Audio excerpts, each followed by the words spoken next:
Hi, this is chapter 11 of our book The Enchanted Wood. This chapter is called More and More Surprises. There doesn't seem to be anyone here, said Beth cautiously, looking around. Well, who lighted the candle? Asked Moonface, his big round face looking anxious. We didn't leave it burning. Suddenly the father bear gave an angry growl and pointed to his chair. Who's been sitting in my chair? He said. And who's been sitting in my chair? Said Mother Bear, pointing to hers. And who's been sitting in my chair and broken it all to bits? Squeaked the baby bear in tears. Beth giggled. This sounds like the story of the 3 bears coming true, she said to Franny.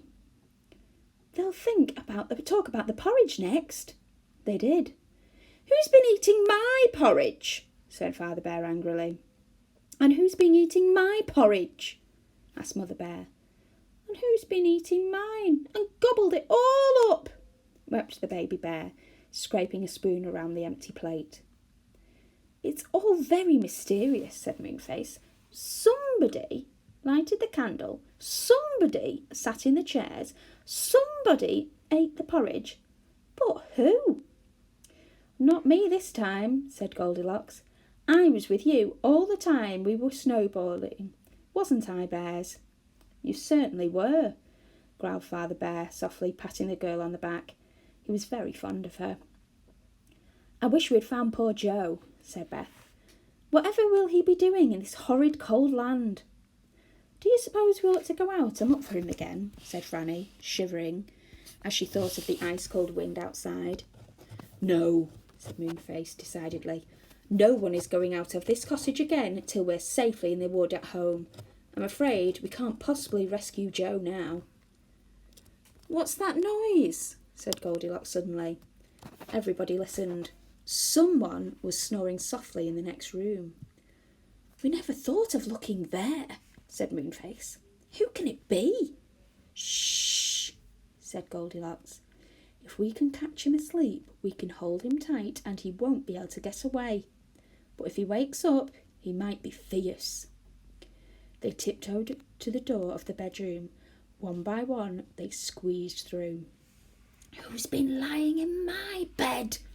Said Father Bear in a growly voice. Shh, said Moonface crossly. Who's been lying in my bed? Said Mother Bear. Shh, said everyone.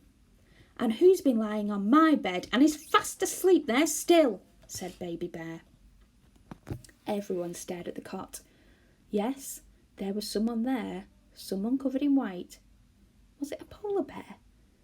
It's a white bear, said Moonface, half frightened. Let's lock him in before he wakes, said Father Bear. He might still think we are enemies. They all rushed out of the little room and slammed the door shut with a loud bang, locking it behind them. He's caught, said Moonface joyfully. Joe awoke with a jump. Who had locked him in? And had the magic snowman caught him again? He began to shout and bang on the door, and then Beth and Franny recognised his voice and yelled out loudly, Moonface! It's Joe! It's Joe! It's Joe! Oh, it's Joe! They rushed to the door and unlocked it, and flung their arms around Joe. The boy was too astonished to speak. He hugged his sisters. How did you get here? He asked. How did you get here? Cried Beth and Franny.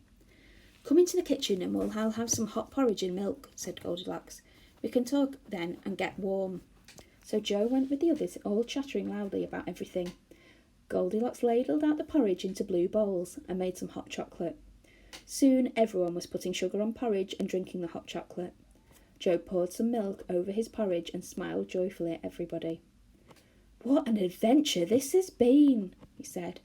Shall I tell my tale first, or will you tell yours? He told his, and then Beth told how Moonface had gone to the 3 bears for their help, and all about the fierce snowball battle.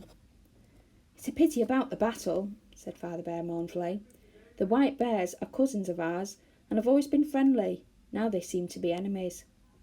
Let's hope they don't discover our cottage, said Goldilocks, eating her hot porridge. Moonface, hadn't we better make some magic and get back to the wood? Plenty of time, said Moonface, pouring himself another cup of hot chocolate. But you know, there wasn't plenty of time, for just at that moment Goldilocks gave a scream and pointed at the window. "Someone looked in," she said. "Don't be silly," said Moonface. "I'm not," said Goldilocks. "I tell you, somebody looked in. Who could it be?" "The handle of the door is moving," yelled Moonface, and he leapt to the door. In a flash he had locked it and bolted it. The Father Bear got up and went to the window. He looked out into the snowstorm. "I can't see anything," he said. Then he growled loudly, "Yes, I can. I can see the white bears. They have surrounded our cottage. Now what shall we do?"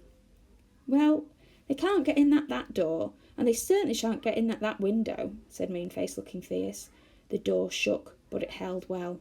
Someone battered on it. "We shan't let you in," yelled Joe. "If anyone tries to open the window or break it, I'll throw this kettle at him," shouted Moonface, who was dancing about waving the kettle in the air. "Moonface, that kettle has got hot water in it," said Franny. "Do be careful. You nearly dropped it some on me." "I'll drop it on any bear that dares to come in here," yelled Moonface, spattering the room with steaming hot drips. "Oh dear," said Beth. "Hide behind the bed, Franny. It seems to me that Moonface is almost as dangerous as the bears." Moonface soon realised that they were right, and that waving a hot kettle around was a foolish and dangerous thing to do, so he put it down again gently. Then the Father Bear had an idea and dragged the big table across the room to block the door. Things were getting exciting.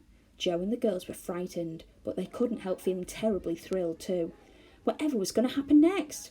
"Oomph, oomph," boomed the big bears outside, but they couldn't get in the door or window. But they found another way. The chimney was wide and big, and for the fireplace was one large old-fashioned kind and needed a wide chimney. One of the bears climbed up onto the roof, followed by 3 more.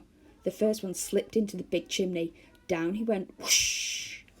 Down went another, and a third, and a fourth. They landed with a crash on the big hearth and hurriedly jumped away from the flames of the fire. "Surrender!"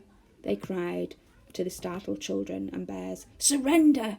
The magic snowman is outside. Let him in." There's the end of chapter 11. You'll have to find out tomorrow what happens next.